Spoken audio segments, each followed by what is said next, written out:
look about the same. Was it worth it? No. No.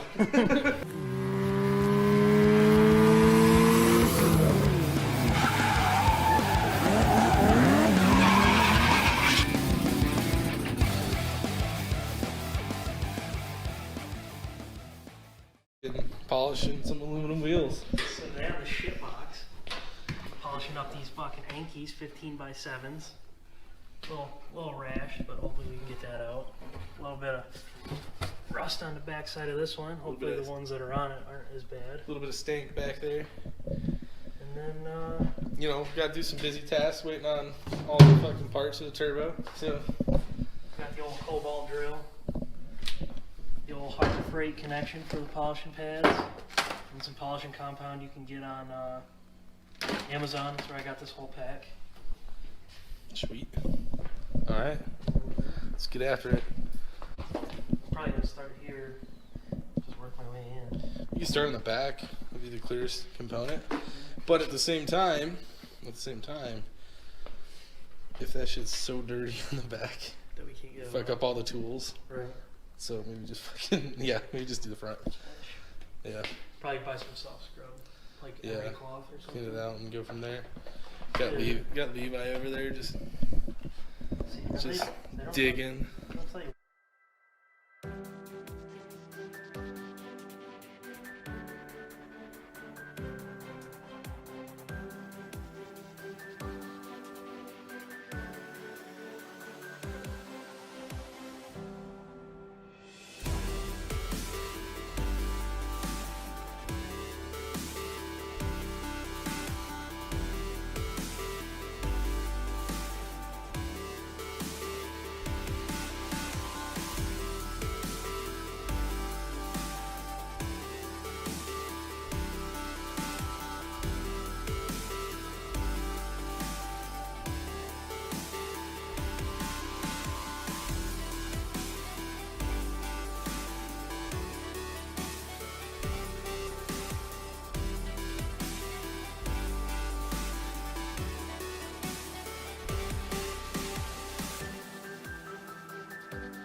Spray it on there and wipe it down. See what it looks like with them actually just fucking cleaned. This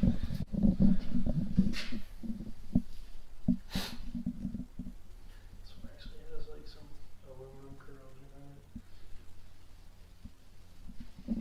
it. Oh god, where's the other one? Outside edge.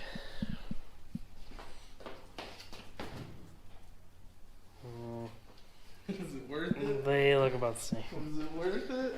No. No. They look about the same to me. Yeah, we just complexly cleaned them. Yeah. I mean, like, those are... The thing is, though, dude, like, they're good 10-footers. I feel like they're pretty good 10-footers. Yeah, but... All that pitting, I don't see. No, I know. From back here, it looks alright. I mean, around the edge, you can see some stuff, but... So I guess we're going to remove the door panel on here so we can swap out the broken door handle. Maybe. If we're lucky. It fell off. So that's the window roller. Don't lose your clip because you need that to hold the window thing on. No, don't lose the clip. Oh, wait. I knew I dropped it. And then take your lock off. You know, throw some sick like dice balls on there, or like some skulls or something. You know. Yeah. Show you like real hardcore. Gotta take these screws out that are in here. Maybe we should have backed this in.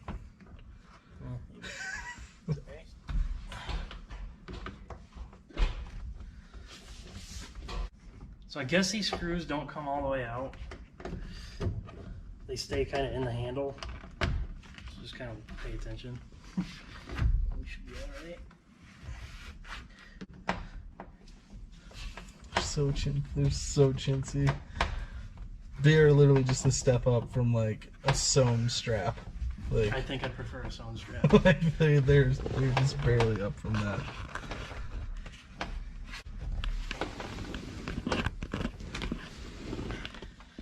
There's that.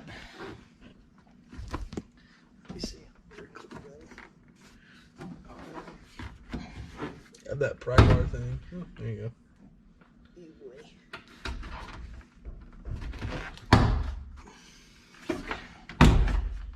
We're gonna have to put this back on. A lot of clips.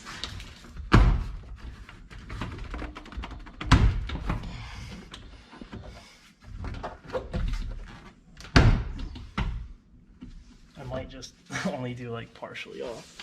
Yeah. But either way,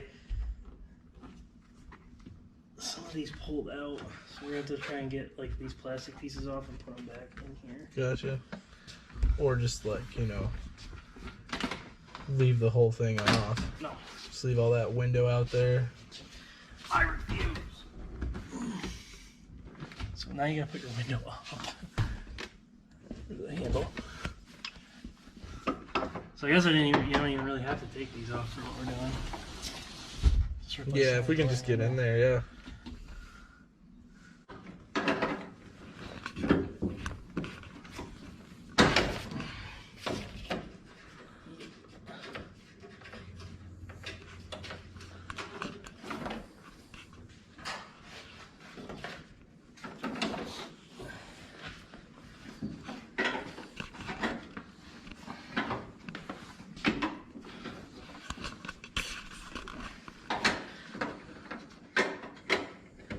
Definitely not the easiest task on this thing.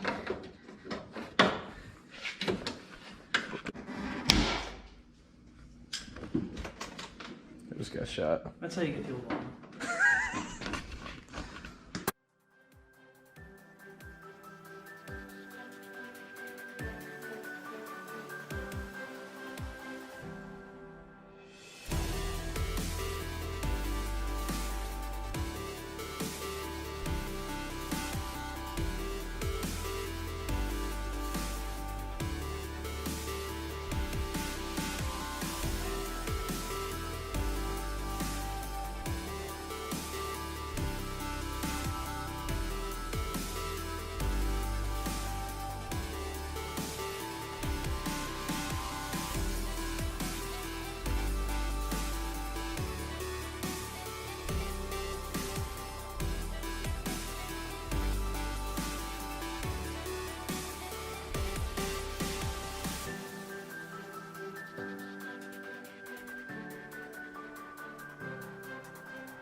Well,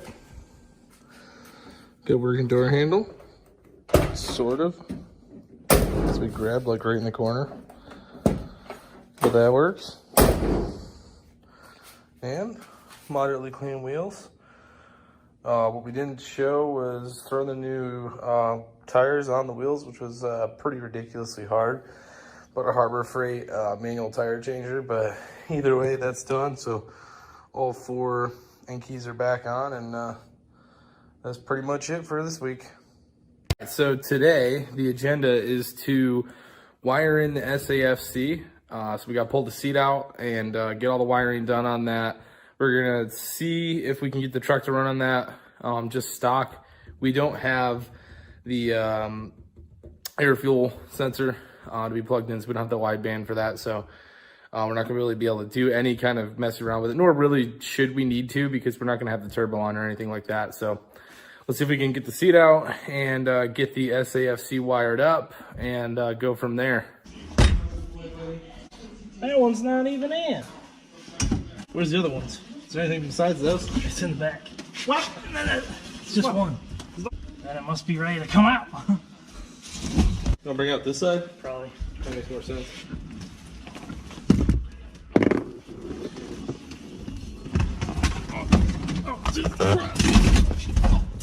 It does have a middle seat. Oh, dude, that's one of the cool ones.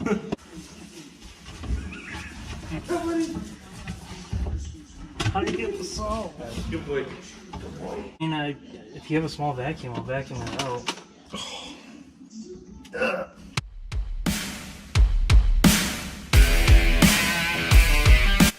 When you're looking at it, the what is left to me is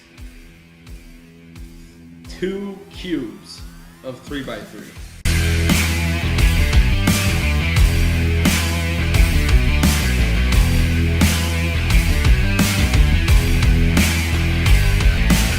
You're gonna see, well, sorry on that.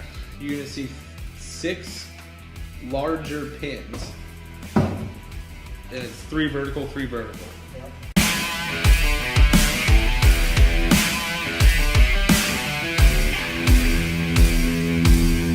None of these look like. This one literally says either N3B. Which looks nothing like that.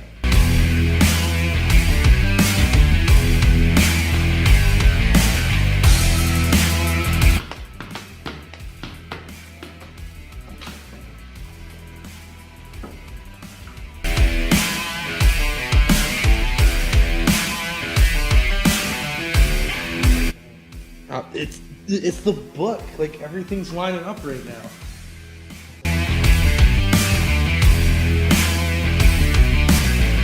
I don't know, man. It's like literally. It might just be like a smaller ground. That's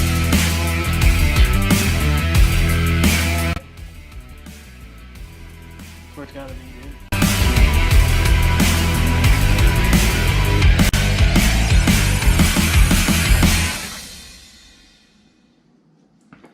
Wiring is a pain in the dick. All right, so that was pretty grueling, but we got the SAFC in. Tomorrow we're gonna be working on the gauges and see if we can get all those hooked up and see how the truck runs with the SAFC just in here in the first place. Today we're wiring in gauges. I got a tack because this didn't come with a tack. I have a AFR gauge so we can get the tuning right with the SAFC that we put in last night.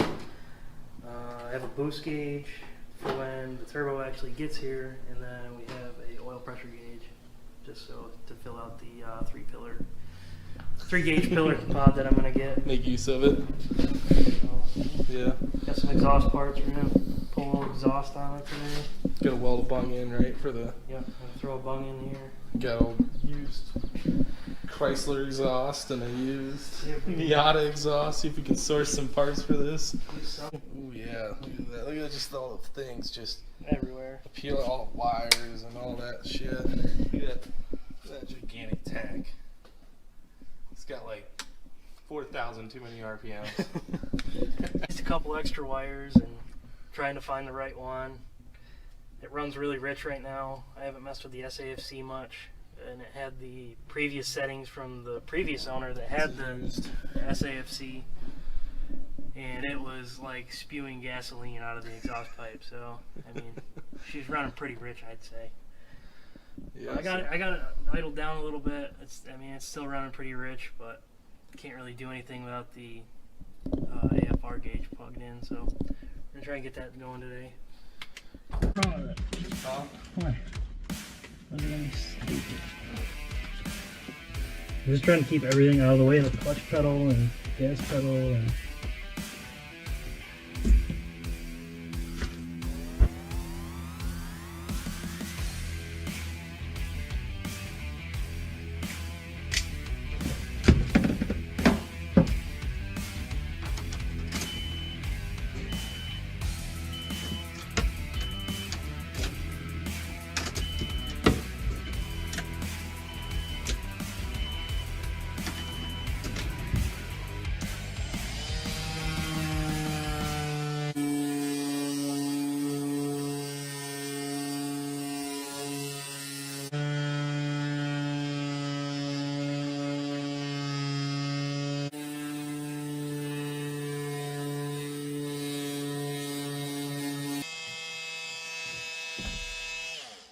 That's how it's done. Can you go forward a little bit? Go forward? Yeah. Like that right there is where it wants to be. That doesn't line up any of the holes on my side. What the fuck?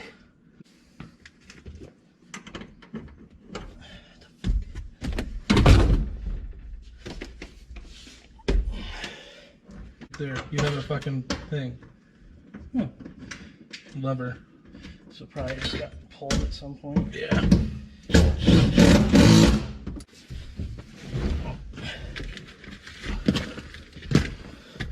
This is like a totally random late update.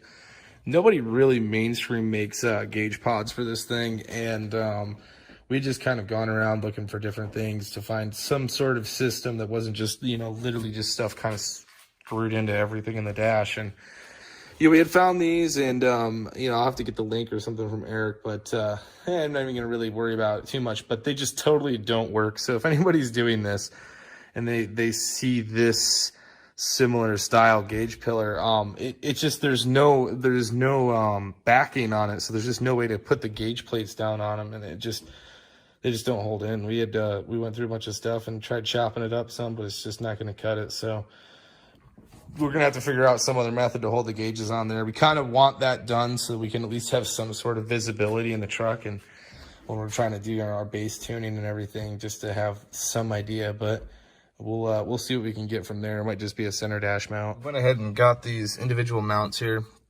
They just stick to the dash, and you just bolt them through, and they're just like a little ring that tightens down on the gauges. Since the gauge pillar, or the pod pillar, really didn't work up here, so went ahead and got those. And we've got, you know, our tack mounted here on the side of the column. We've got our oil pressure, our boost, and our air fuel ratio up here, and SAFC's wired in. So looks like all that stuff's pretty much handled for now. And next we'll move on to getting a turbo and getting the exhaust and getting all that hooked up.